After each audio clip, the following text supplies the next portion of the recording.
அம்மா மருத்துவமனையில் கடைசி முறையாக அம்மாவை உயிரோடு பார்த்தபோது, விரைவில் அனாதையாகப் போகிறேன் என்பதை அறியவில்லை. தாயை 8 வயதிலேயே நிரந்தரமாகப் பிரிந்தாகிவிட்டது. தலை ஒரு வேஷம், உடை ஒரு வேஷம். முகத்தை சுளித்துக் கொண்டு சென்ற உறவினர்கள் அம்மாவின் அவசியத்தை புரிய வைத்தார்கள். பல இரவுகளில் அம்மாவை வேண்டி அழுதபோது தனிமை பயம்புறுத்தியது.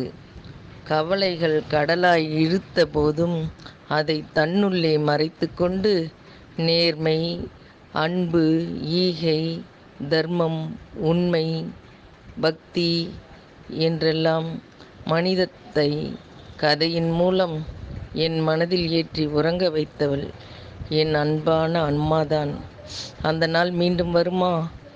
6 வயதில் கையில் பிளைடை பிடித்து பென்சில் சீவி கையை வெட்டி கொண்டு அம்மாவிடம் ரத்தம் ஒழுக ஒழுக அழுது கொண்டே ஓடியபோது, வாயில் விரலை வைத்து இரத்தத்தை விழுங்கு என்று சொல்லி, வேதனைகளை நமக்குள்ளே விழுங்க வேண்டும் என்று மறைமுகமாய் சொல்லி சமுதாயத்தில் தனித்து வாழப் பழகியது.